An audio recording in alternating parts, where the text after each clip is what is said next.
Salam, Bapak, Ibu, Saudara-saudara, salam sejahtera dalam kasih Tuhan Yesus Kristus. Selamat beribadah pada hari ini, Minggu 17 Januari 2021, bertepatan dengan Hari Teknik GKI.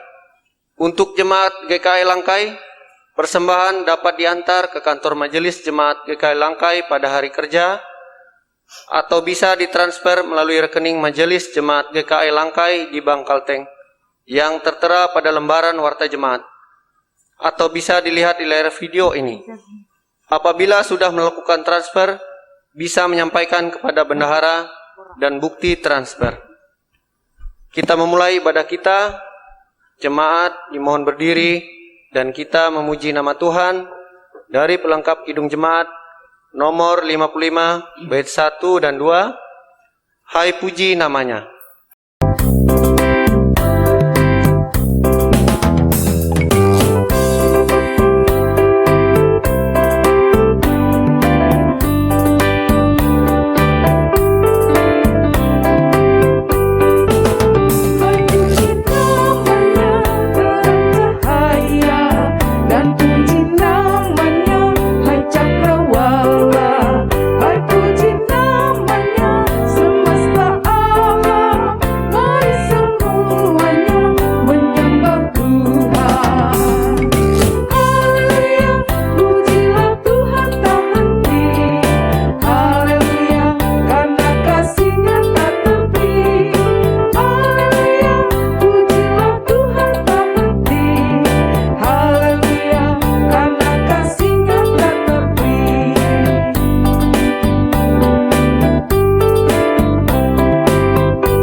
Dalam nama Bapa, Anak dan Roh Kudus, kasih karunia dan damai sejahtera dari Allah Bapa kita dan dari Tuhan Yesus Kristus menyertai kamu.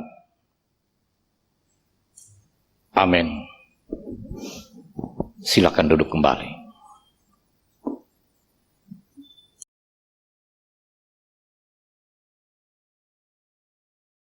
Jemaat menyanyi dari Kidung Jemaat nomor 26 bait 1 dan 2, mampirlah dengar doaku.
Marilah kita berdoa.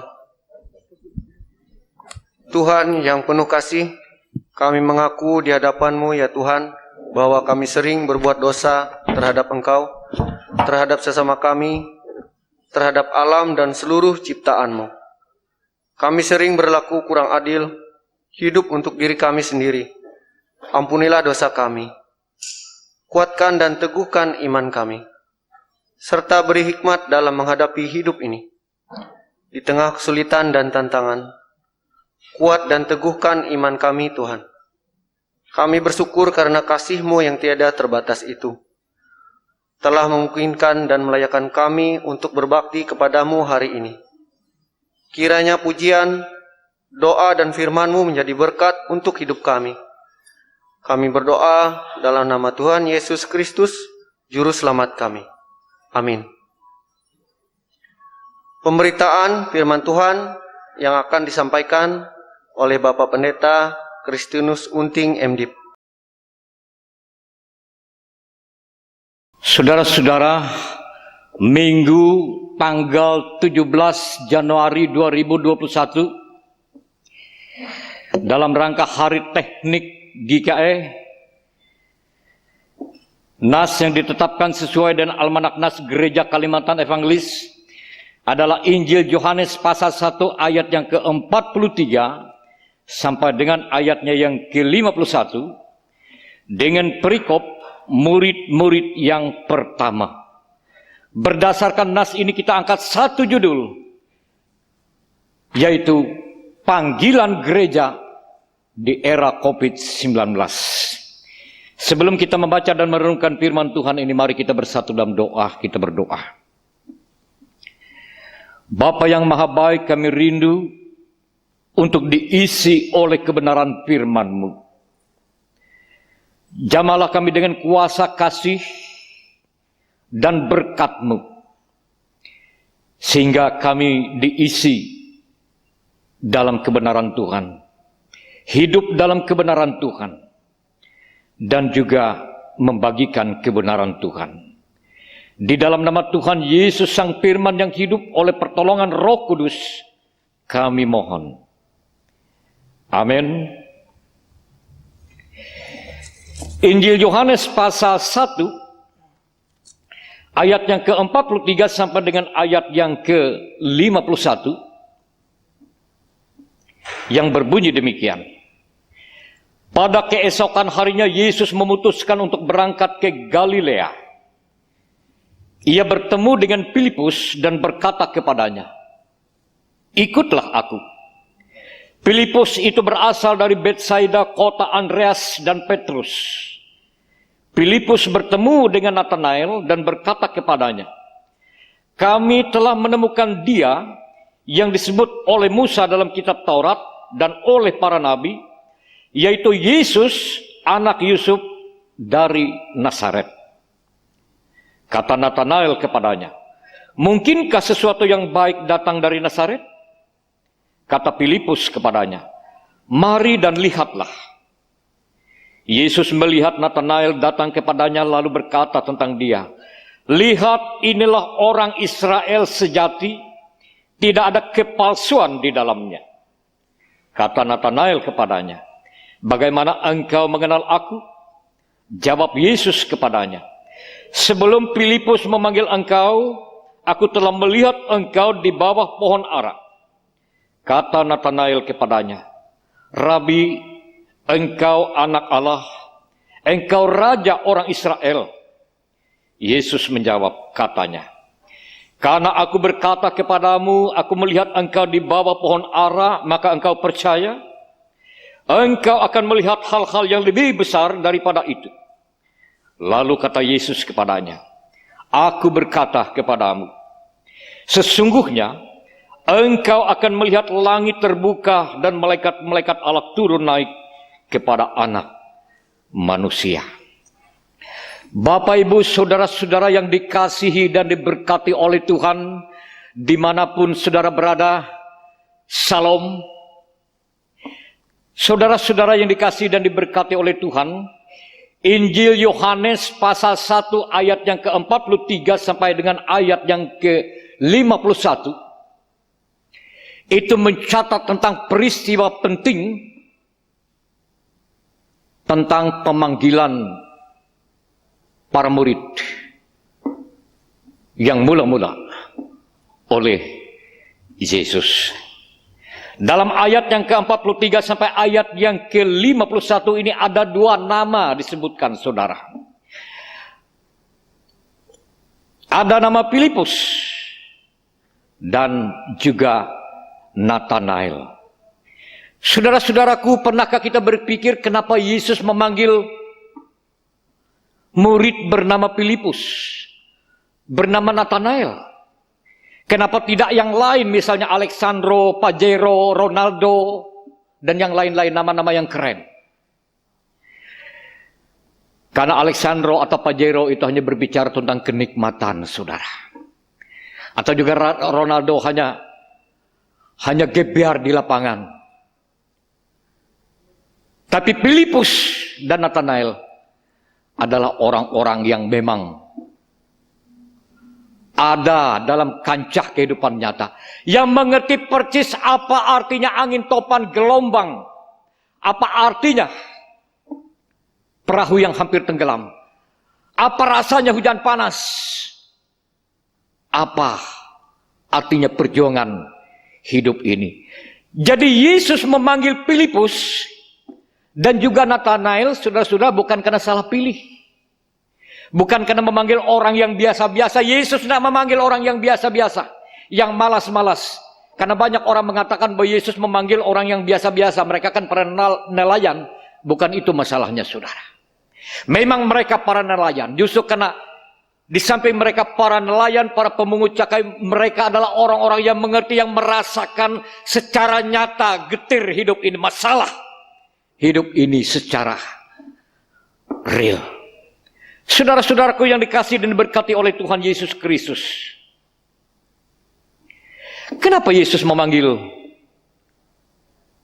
Filipus? Kenapa Nathanael?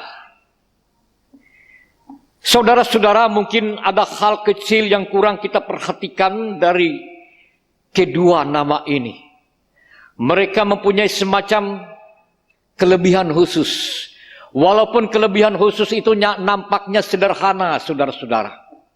Apa hal-hal sederhana yang sama pada mereka? Yang pertama, mereka adalah orang memiliki talenta tukang panggil, atau orang yang memanggil, mengajak orang lain. Pada keesokan harinya Yesus memutuskan untuk berangkat ke Galilea. Ia bertemu dengan Filipus dan berkata kepadanya, ikutlah aku. Lalu ayat yang ke-44 itu, 45, Filipus bertemu dengan Nathanael dan berkata kepadanya, kami telah menemukan dia yang disebut oleh Musa dalam kitab Taurat dan oleh kitab para nabi, yaitu Yesus anak Yusuf dari Nazaret. Jadi dia punya keistimewaan mengajak orang. Sederhana sekali, saudara. Mengajak orang. Mengajak orang di sini tentu mengajak untuk hal yang baik. Mengajak untuk menyaksikan kasih, anugerah dan berkat Tuhan. Bukan mengajak kepada hal-hal yang negatif, saudara-saudara. Di dunia ini banyak orang mengajak. Tapi mengajaknya negatif. Mengajak demo, mengajak melawan pemerintah. Mengajak untuk hal-hal yang tidak positif, yang membuat kehidupan ini jadi resah. Tidak jarang kelompok orang membangun semacam kelompok elit agama.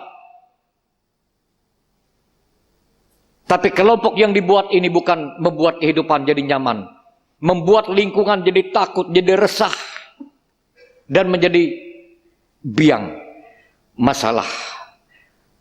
Demikian pun kehidupan kita sebagai umat yang beragama, apapun agama. Karena agama itu sendiri, saudara-saudara, berasal dari bahasa Sanskerta. A itu berarti tidak, gama itu artinya kacau. Jadi agama itu adalah satu sifat keadaan yang membawa kepada arah yang damai sejahtera. Jadi kalau agama itu membawa masalah, ini sebenarnya belum layak disebut agama. Membawa keadaan yang nyaman, yang damai sejahtera, yang teratur, yang tertib, yang indah dalam kehidupan. Jadi Filipus itu dia memiliki keistimewaan, saudara-saudara. Keistimewaan untuk mengajak orang untuk mengenal Yesus. Mengajak orang untuk hal yang ke arah berkat. Mengajak orang untuk tujuan yang mulia. Demikian pun Tuhan memakai kita, saudara-saudara, tentu karena ada sesuatu yang luar biasa dalam diri kita. Walaupun itu kelihatannya sepele. Hanya soal mengajak.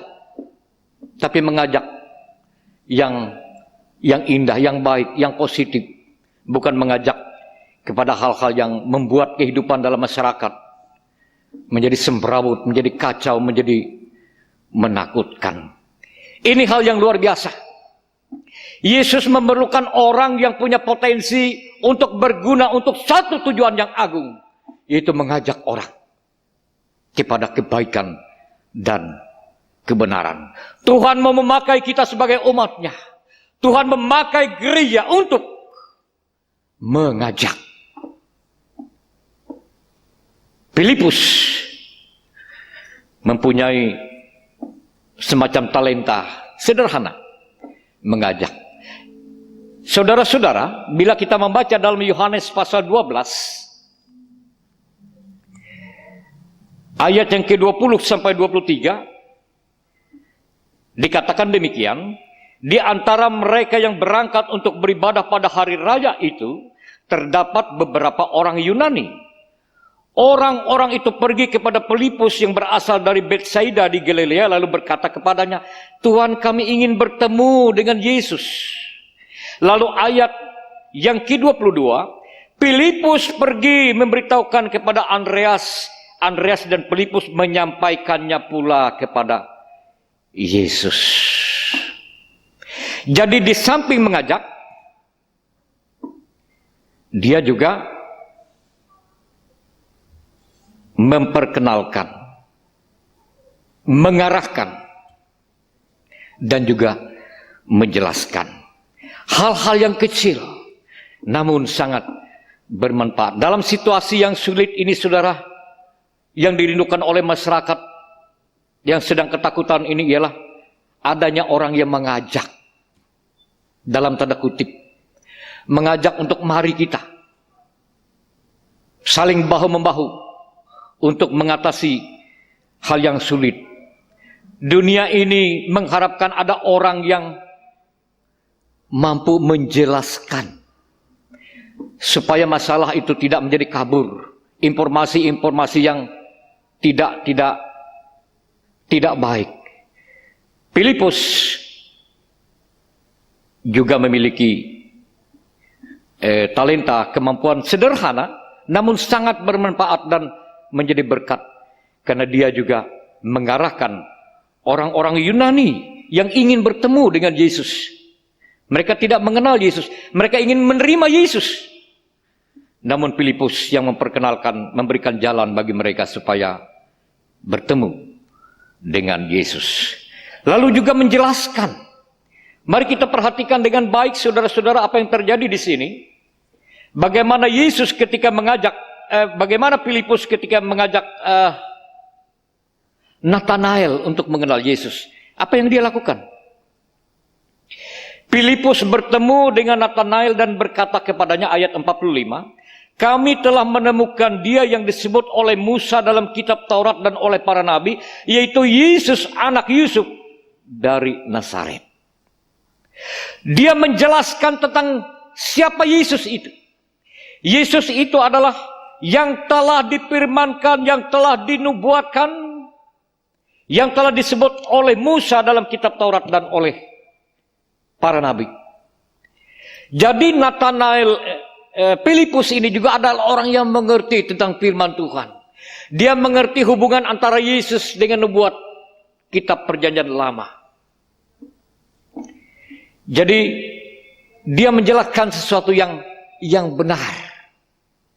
Dia menjelaskan sesuatu yang yang sesuai konteks, sesuatu yang berguna. Demikian juga Nathanael, saudara-saudara, juga memiliki hal yang sama. Nathanael pada ayat yang ke-68 dia memiliki hal yang luar biasa.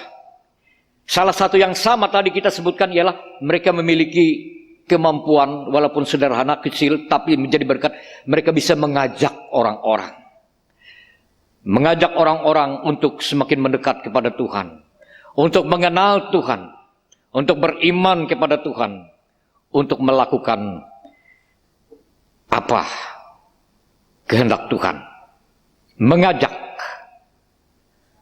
Menjelaskan. Memperkenalkan. Seperti Filipus memperkenalkan orang-orang Yunani kepada Yesus. Dan juga yang tidak kalah penting ialah mengarahkan. Nathanael pada ayat yang ke-46, kata Nathanael kepadanya, mungkinkah sesuatu yang baik datang dari Nazaret? Kenapa begitu pertanyaannya, saudara? Nathanael ini dikatakan adalah orang yang cerdas. Lihat orang yang cerdas. Tidak langsung percaya, tidak langsung menerima. Tapi begitu dia diberitahu oleh Filipus tentang Yesus itu, logikanya jalan. Karena logikanya jalan, maka ia mengajukan satu pertanyaan. Mungkinkah yang baik itu berasal dari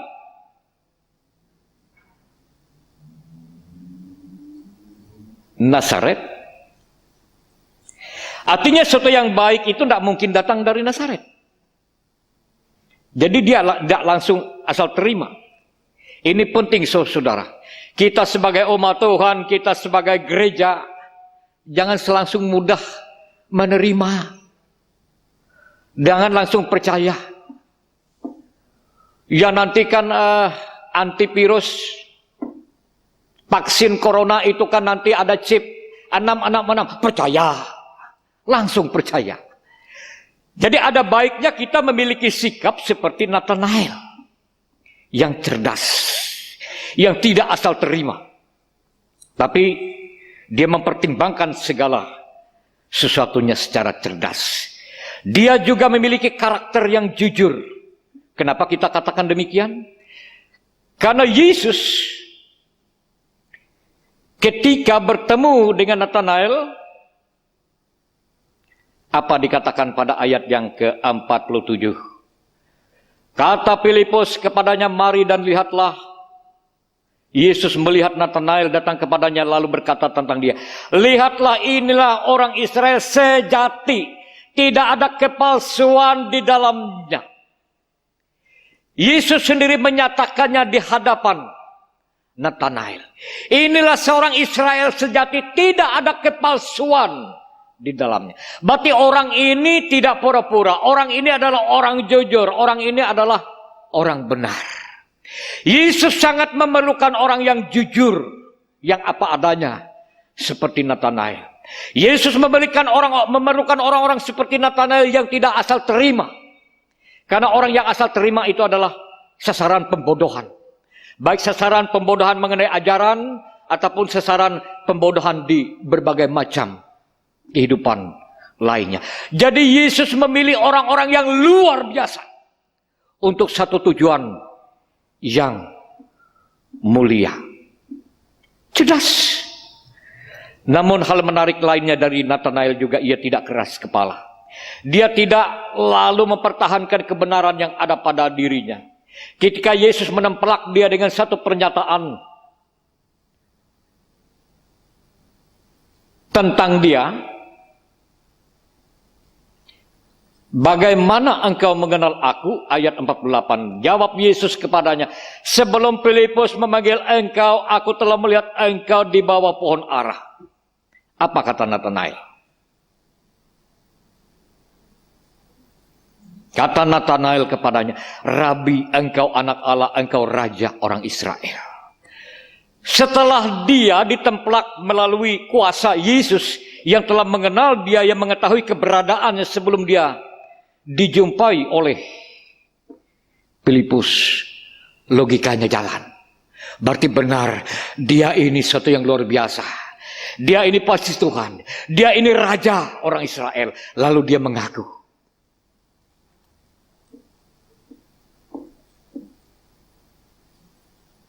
Ia menyembah. Ia merendahkan diri. Rabi, engkau anak Allah, engkau raja orang Israel. Saudara-saudara yang dikasihi dan diberkati oleh Tuhan Yesus Kristus, lalu berdasarkan nas ini, apa panggilan kita sebagai orang percaya, sebagai gereja di era COVID-19 ini? Ya sama, kita harus bertanggung jawab. Kita harus melaksanakan panggilan kita sebagaimana Yesus memanggil para murid. Memanggil Filipus dan Nathanael. Apa tugas kita, saudara? Tugas kita itu bila disingkat, ya 4M.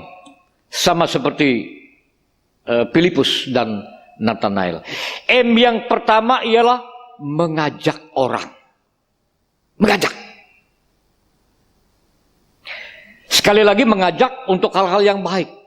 Bukan mengajak untuk berdemo, bukan mengajak untuk melawan pemerintah, bukan mengajak untuk hal-hal yang membuat heboh, yang membuat dunia kacau dan menakutkan. Tapi mengajak orang, mari kita untuk datang dan menikmati damai sejahtera Allah. Mari kita datang untuk mengenal Allah yang sesungguhnya. Mari kita datang untuk mengenal tentang cara kerja Allah dalam kehidupan keseharian kita untuk mempercepat virus corona ini berlalu. Jadi mengajak untuk hal-hal yang positif, bukan mengajak orang-orang membuat kelompok elit beragama lalu membuat kerusuhan di dunia. Ini tidak sesuai dengan fungsi apa sebenarnya agama. Dalam kekristenan sendiri, dalam doa Bapa kami itu, Yesus mengajarkan para murid apa ajaran doanya Bapak Ibu Saudara. Datanglah kerajaanmu, jadilah kehendakmu di bumi seperti di surga. Jangan terbalik. Jangan mengajak kelompok ini supaya membawa bumi ini cepat-cepat ke surga. Lalu orang yang dianggap bukan orang surga lalu dibinasakan. Ini ajaran yang salah, ajaran yang keliru. Mengajak untuk hal-hal yang positif. Hal yang kedua ialah menjelaskan. Sebagaimana Filipus menjelaskan tentang keberadaan Yesus kepada Nathanael berdasarkan kitab suci yang kita ulang. Kami telah menemukan dia yang disebut oleh Musa dalam kitab Taurat dan oleh kitab para nabi, ayat 45. Kita menjelaskan sesuatu. Menjelaskan kebenaran, saudara-saudara. Menjelaskan sesuatu yang memang begitu firman Tuhan. Menjelaskan sesuatu sehingga keadaannya menjadi jelas, bukan malah menjadi rumit. Menjelaskan. Tugas kita sebagai umat Tuhan, sebagai para hamba Tuhan, sebagai gereja ialah menjelaskan sesuatu supaya yang tidak lurus menjadi lurus. Apa yang jadi kendala untuk kita pada masa kini, saudara? Sekarang ini vaksin Corona 19 telah diluncurkan. Sebelumnya banyak yang punya pendapat yang aneh-aneh. Nanti kalau vaksin virus corona itu disuntikan masuk ke dalam tubuh, itu nanti bersama dengan itu ada chip 666, artinya antikristus. Kok jadi orang Kristen, jadi hamba Tuhan, jadi gerejaku mengajarkan hal yang aneh-aneh? Apa hubungannya antikristus 666 dengan vaksin anti corona ini, saudara-saudara? Ini ajaran abal-abal. Ini bukan berasal dari kebenaran. Kita sebagai orang Kristen, sebagai hamba Tuhan, sebagai gereja harus menjelaskan sesuatu yang sebenarnya supaya menjadi jelas. Bukan malah menjadi batu sandungan. menjadi batu sandungan untuk orang sehingga menjadi bingung. Ada yang menerima, ada yang menolak vaksin virus corona ini supaya kita sembuh dari penyakit dengan alasan bahwa nanti bersama dengan ada chip antikristus 666. Ini ajaran abal-abal. Ini cara menafsirkan Alkitab yang tidak cerdas. Jadi beriman itu saudara bukan asal beriman. Apalagi menafsirkan tentang kitab Wahyu. Tidak cukup hanya ditafsirkan begitu saja. Tanpa dasar. Mari kita lihat. Kenapa antikristus 666 itu tidak nyambung. Tidak ada benang merahnya dengan chip vaksin antivirus corona. Mari kita lihat tentang yang disebut dengan antikristus itu yang seperti apa sih? Yang 66 itu yang seperti apa? Mari kita lihat. Apa dikatakan dalam Alkitab? Dalam 1 Yohanes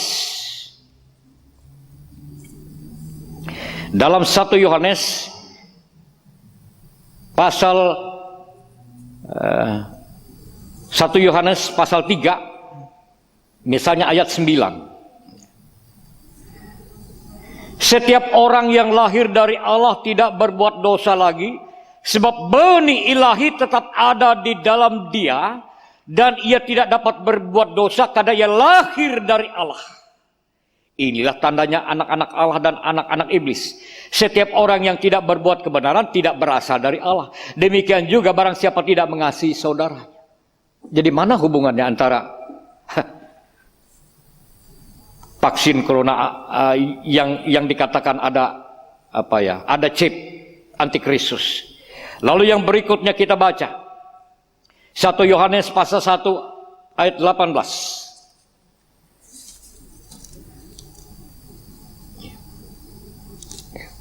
Iya.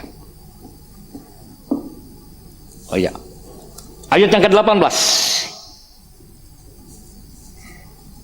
Apa dikatakan di sana?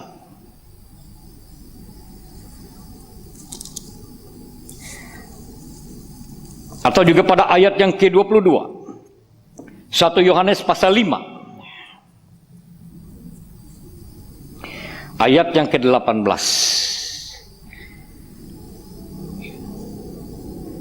Kita tahu bahwa setiap orang yang lahir dari Allah tidak berbuat dosa, tetapi dia yang lahir dari Allah melindunginya, dan si jahat tidak dapat menjamahnya. Ini juga yang perlu kita cermati baik-baik. Lalu yang berikutnya,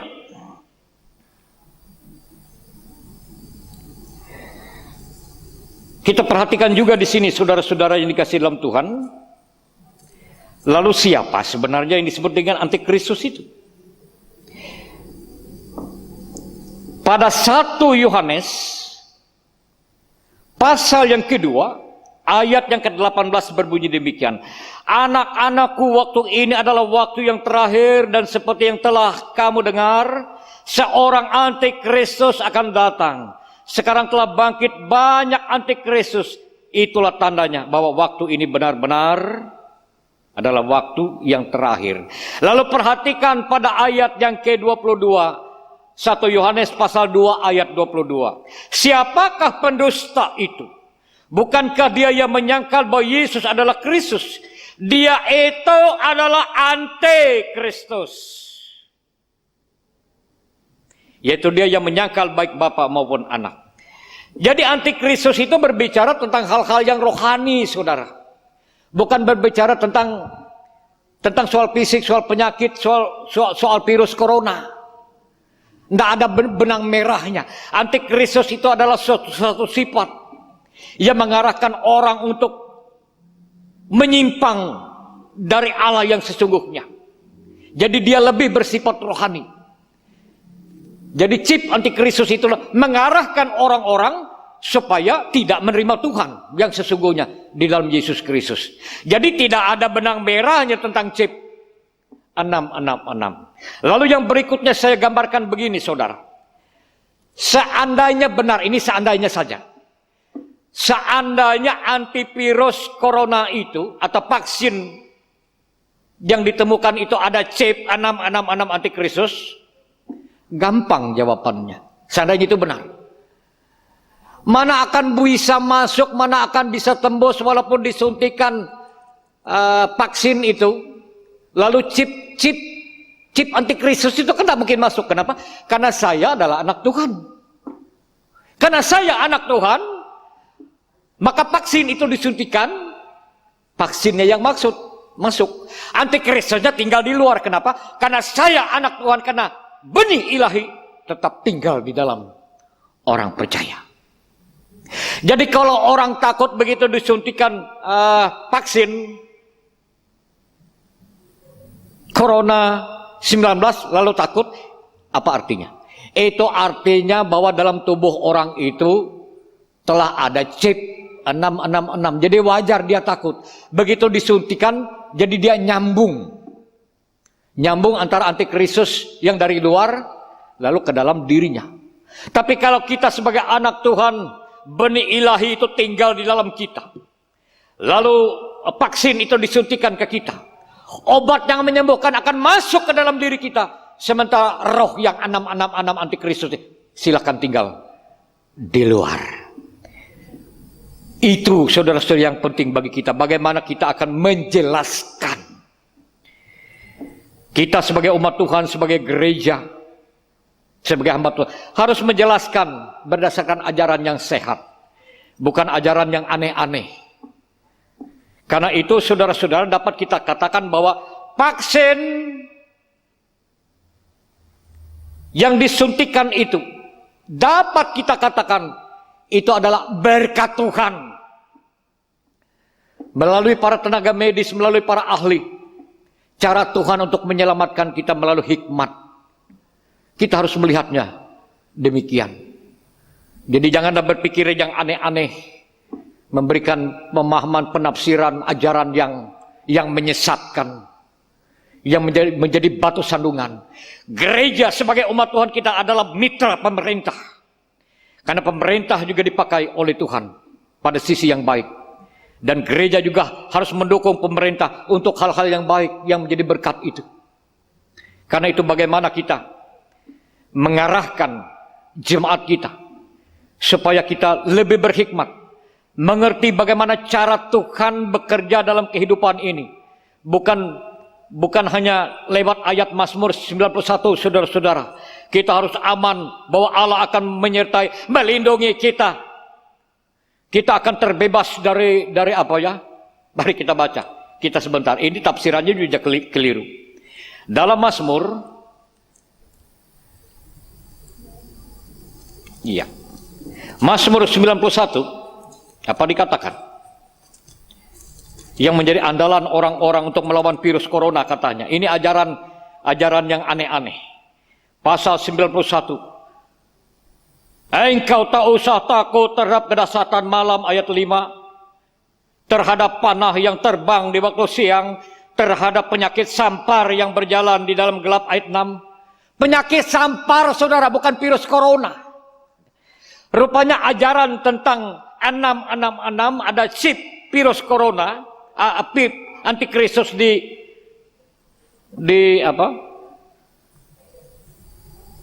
obat yang baru.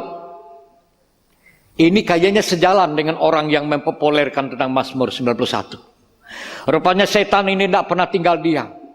Di dalam segala apapun yang baik, dia selalu bekerja dengan siapa saja. Karena itu tepat seperti kata Alkitab. Bahwa antikristus itu ada di antara kita. Bukan jauh saudara. Tapi ada di antara kita. Tapi dia tidak bersama dengan kita. Jadi melewati pemahaman yang demikian seolah-olah ingin membinasakan manusia. Supaya manusia tidak menerima vaksin.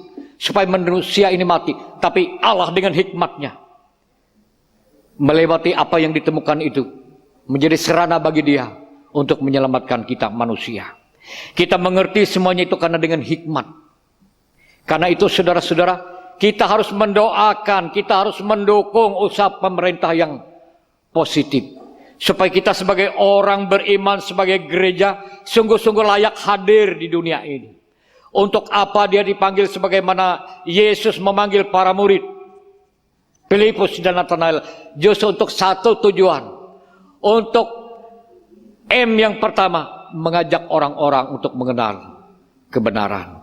Untuk menjelaskan tentang kebenaran. Bukan mengajarkan ajaran yang aneh-aneh atau ajaran-ajaran sesat. Untuk mengarahkan orang-orang supaya hidupnya lebih dekat kepada Tuhan. Sebagaimana Nathanael juga diperkenalkan kepada Kristus. Sebagaimana Filipus dan Nathanael juga memperkenalkan Yesus kepada orang-orang Yunani. Karena itu saudara-saudara, walaupun tugas itu adalah tugas yang nampaknya sederhana, mengajak, menjelaskan, memperkenalkan, mengarahkan. Mungkin tidak banyak yang bisa kita lakukan, namun sesuai fungsi kita. Paling tidak itu juga sangat membantu. Bagaimana kita sebagai umat Tuhan, sebagai gereja, memberikan pemikiran, memberikan sesuatu pemahaman, supaya diketahui, supaya dikenal, supaya cara Tuhan bekerja yang Immanuel itu dengan caranya yang unik itu dapat disampaikan dan menjadi berkat bagi semua orang. Saudara-saudara yang dikasihi dan diberkati oleh Tuhan Yesus Kristus, biarlah hidup kita menjadi bermakna. Walaupun kita melakukan hal-hal yang kecil, tidak besar, atau tidak spektakuler, tapi itu sangat bermanfaat, sangat berguna, dan menjadi berkat. Karena itu dukung pemerintah, doakan pemerintah. Kita dukung semua usaha, siapapun dia, untuk mendatangkan damai sejahtera. Vaksin yang ditemukan itu bukan pemberian setan, tapi juga adalah pemberian Tuhan yang harus kita terima, yang harus kita imankan. Sebagai hamba Tuhan, saya orang pertama di jemaat ini yang harus divaksin terlebih dulu. Lalu para penetua diakon, lalu jemaat kita. Kita ambil bagian untuk sesuatu yang bagus, yang mulia dan menjadi berkat. Bila gereja, bila hamba Tuhan takut divaksin dengan vaksin anti corona, ini perlu dipertanyakan. Jangan-jangan chip 666 itu sudah ada dalam dirinya.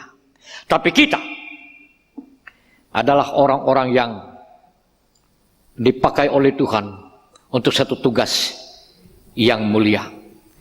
Tetap semangat saudara-saudara, doakan dan dukung pemerintah dan siapapun yang telah menyebarkan vaksin anti corona ini, sehingga demikian kehidupan menjadi lebih baik. Amin.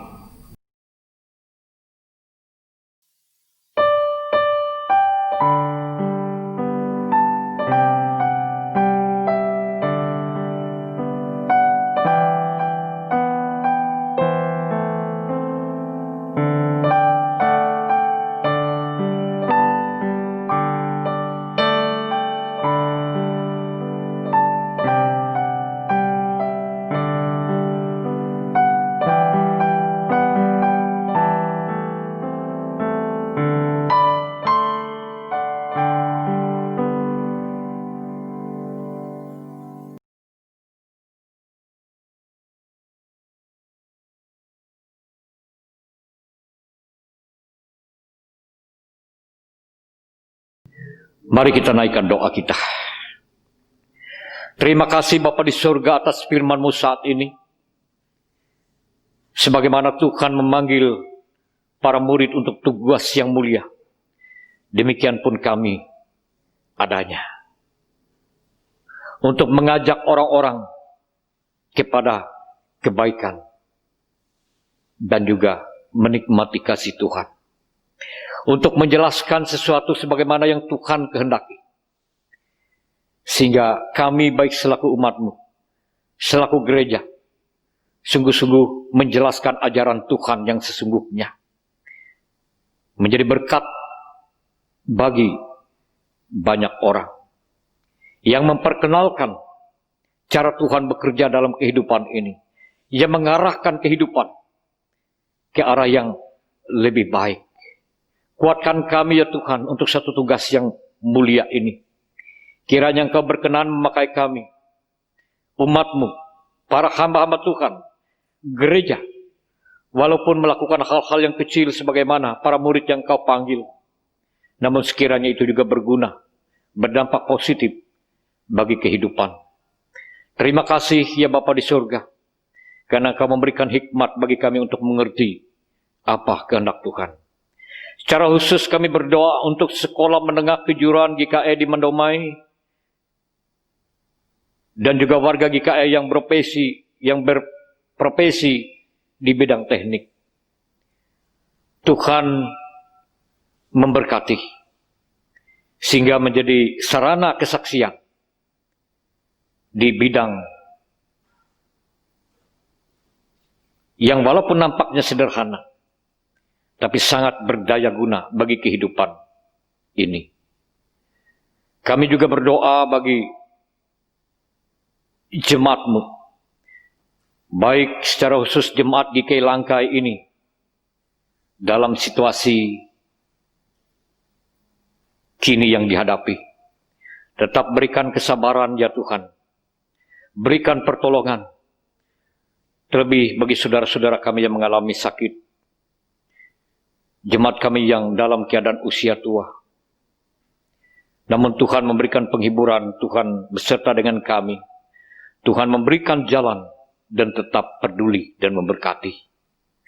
Demikian pun kami tidak lupa berdoa kepada jemaat-Mu, mereka yang berkelebihan, mereka yang selalu menaikkan syukur kepada Tuhan, yang berbagi dengan apa yang mereka miliki untuk menjaga, memelihara, dan membangun kehidupan. Kami berdoa kepada pemerintah, kepada para ahli dan tenaga medis, kepada orang-orang yang terlibat secara langsung ataupun tidak langsung, manakala mereka mendistribusikan obat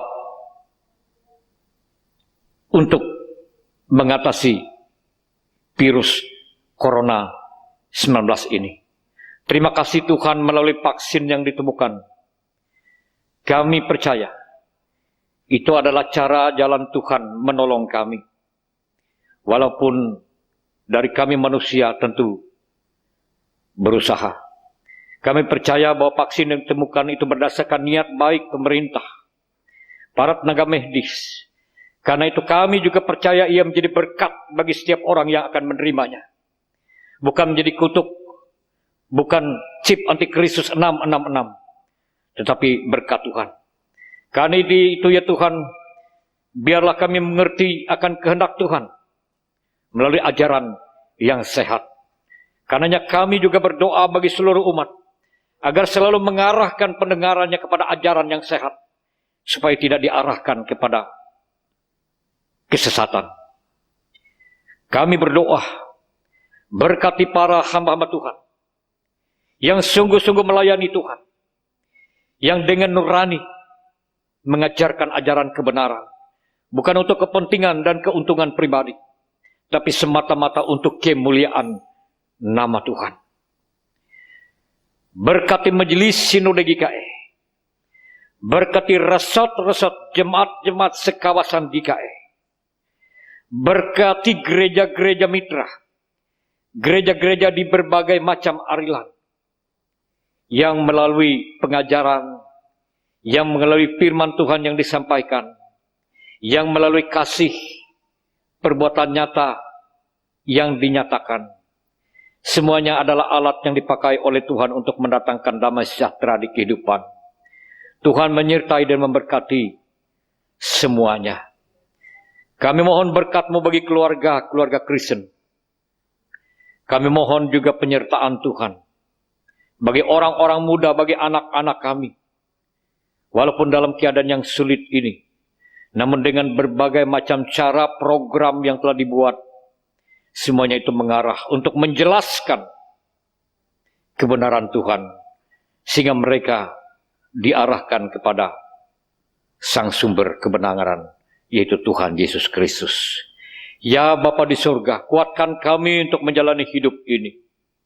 Terpujilah Engkau dari kekal sampai kekal, dalam nama Tuhan Yesus. Bapa kami yang di surga, dikuduskan namamu, datanglah kerajaan-Mu, jadilah kehendak-Mu di bumi seperti di surga. Berikanlah kami pada hari ini makanan kami yang secukupnya, dan ampunilah kami akan kesalahan kami, seperti kami juga mengampuni orang yang bersalah kepada kami. Dan janganlah membawa kami ke dalam pencobaan, tetapi lepaskanlah kami daripada yang jahat. Karena Engkaulah yang mempunyai kerajaan dan kuasa dan kemuliaan sampai selama-lamanya. Amin.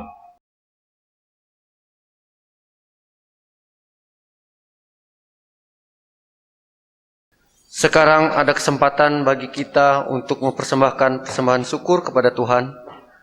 Dengarkanlah firman Tuhan tentang persembahan yang terdapat dalam Amsal 3 ayat yang ke-9. Hormatilah Tuhan dengan mempersembahkan kepadanya yang terbaik dari segala harta, milik dan hasil tanahmu. Mari kita berdoa. Tuhan Yesus, kami datang mengucap syukur karena Tuhan selalu memimpin perjalanan hidup kami. Hari-hari dapat kami lalui dengan kasih dan pertolongan-Mu. Terima kasih Tuhan. Saat ini kami ingin mempersembahkan persembahan syukur kami. Berkatilah ya Tuhan, agar dapat dipergunakan untuk pelayanan bagi gereja dan sesama kami. Dalam nama Tuhan Yesus Kristus kami berdoa. Amin. Sementara jemaat mempersembahkan persembahannya, kita menyanyi dari Kidung Jemaat nomor 432, bait 1 dan 2. Jika padaku ditanyakan.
Marilah kita berdiri bersama-sama dengan sekalian orang percaya dari segala masa dan segala tempat, mengikrarkan pengakuan iman rasuli. Aku percaya kepada Allah Bapa yang Maha Kuasa, Khalik langit dan bumi, dan kepada Yesus Kristus, anaknya yang tunggal Tuhan kita, yang dikandung daripada Roh Kudus, lahir dari anak darah Maria, yang menderita di bawah pemerintahan Pontius Pilatus, disalibkan, mati dan dikuburkan, turun ke dalam kerajaan maut. Pada hari ketiga bangkit pula dari antara orang mati, naik ke sorga, duduk di sebelah kanan Allah Bapa yang Maha Kuasa, dan akan datang dari sana untuk menghakimi orang yang hidup dan yang mati. Aku percaya kepada Roh Kudus, gereja yang kudus dan am, persekutuan orang kudus, pengampunan dosa, kebangkitan daging, dan hidup yang kekal.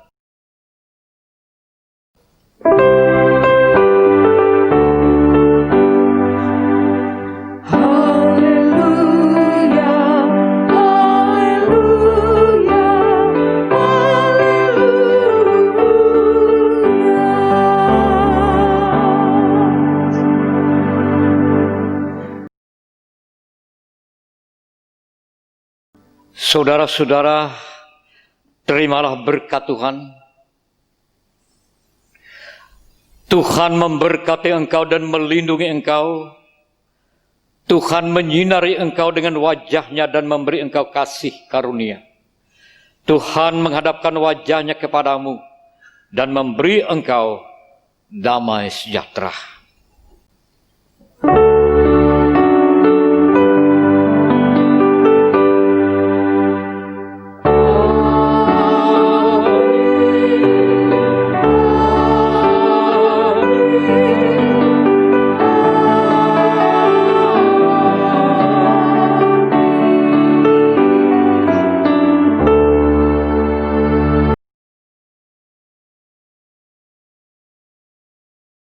Saudara-saudara yang dikasihi dan diberkati oleh Tuhan dimanapun saudara berada, Salam, selamat berhari Minggu. Mari kita doakan, kita dukung usaha pemerintah, para ahli dan tenaga medis, dan orang-orang yang berkaitan dengan pekerjaan ini untuk mendistribusikan vaksin anti corona ini, supaya bisa disampai dengan baik dan juga dibagikan dengan baik untuk percepatan virus corona ini. Vaksin anti corona itu bukan pemberian dari setan, tapi pemberian dari Tuhan. Karena itu kita mensyukurinya. Kita berterima kasih kepada Tuhan dan kepada semua pihak yang memikirkan tentang kebaikan. Tuhan memberkati kita semua. Salam.